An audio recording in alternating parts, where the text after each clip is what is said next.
Hello दोस्तों, कैसे हैं आप सब। आइए, लोकसभा में राहुल गांधी और अमित शाह के बीच जो सीसीटीवी फुटेज को लेकर बहस हुई है, आइए उस बहस को सुनते हैं। राहुल गांधी ने जो सवाल किया, उसका जो जवाब दिया है अमित शाह ने, आइए सुनिए और फिर आप सब बताइए कि क्या राहुल गांधी के सवाल का जो जवाब दिया, क्या आप लोग उससे संतुष्ट है। आइए पूरी वीडियो सुनिए। And finally, why was a law put in place that allows the election commission to destroy CCTV footage 45 days after the election? What is the need? मान्यवर, जन प्रतिनिधित्व अधिनियम 1951 की धारा 81 में एक प्रावधान है।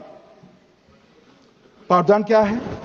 उम्मीदवार चुने जाने के बाद 45 दिन में चुनाव याचिका दायर कर सकते हैं।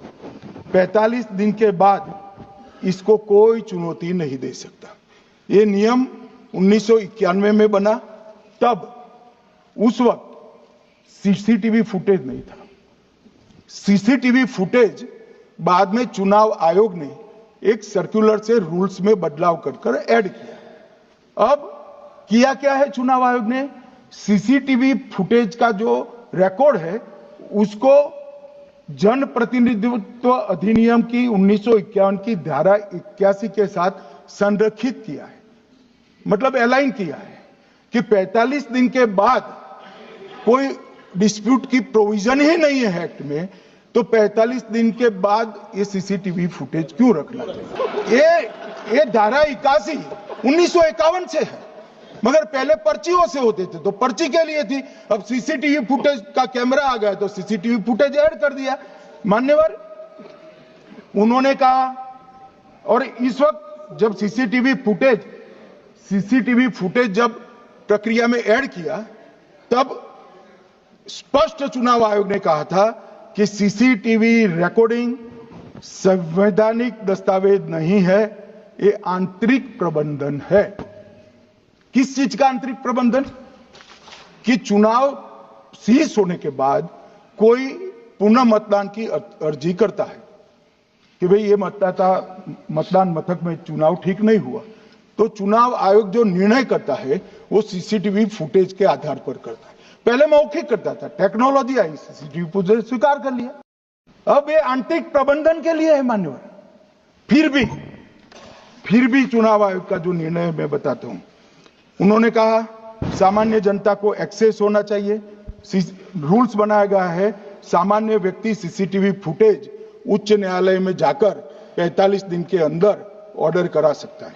अब ये कहेंगे 45 दिन में जजमेंट नहीं आएगा, मगर उच्च न्यायालय इतना ऑर्डर कर सकता है कि ये सीसीटीवी फुटेज आप डिस्ट्रॉय मत करना। मान्यवर, राजनीतिक दलों को एक्सेस देने का उन्होंने प्रावधान करा है, तो वो चुनाव को चैलेंज करे राजनीतिक दल 45 दिन के अंदर। ऑटोमेटिक जो चुनाव चैलेंज होता है मान्यवर, उसका सीसीटीवी फुटेज नियमों से हम चुनाव आयोग रिजर्व कर देता है। मान्यवर, ये प्रक्रिया कुछ पढ़ते नहीं। इसके बाद पॉलिटिकल एजेंटों को एक्सेस होनी चाहिए। पॉलिटिकल एजेंट भी मान्यवर हाईकोर्ट से इसको प्राप्त कर सकता है। अब करते कुछ नहीं, एक भी ना हाईकोर्ट में अर्जी करी, ना चुनाव आयोग में करी, और सीसीटीवी फुटेज का बहाना लेकर बोलने लगे। अब इतने लाखों बूथों का सीसीटीवी फुटेज हर नागरिक मांगने लगा कोई कारण के बगैर, तो किस प्रकार से चुनाव आयोग दे सकते हैं? किस प्रकार से दे सकते हैं? यहां हुआ क्या है? सब प्राप्त करना चाहते हैं वो प्रेस कॉन्फ्रेंस का। उनको लगता है कि मेरी प्रेस कॉन्फ्रेंस ये संवैधानिक प्रावधान के तहत होती है। ऐसा नहीं होता है। वे प्रेस कॉन्फ्रेंस जो करते हो जिन मुद्दों का, इसकी लीक कर अर्जी दे दो, टपक से मिल जाएगी सारी दिख, मगर अर्जी नहीं करते, कोर्ट में नहीं जाते हैं, चुनाव आयोग में नहीं जाते हैं, और चुनाव चोरी हो गया, चुनाव चोरी हो गया, चुनाव चोरी हो गया। मान्यवर, ऐसे नहीं चलेगा।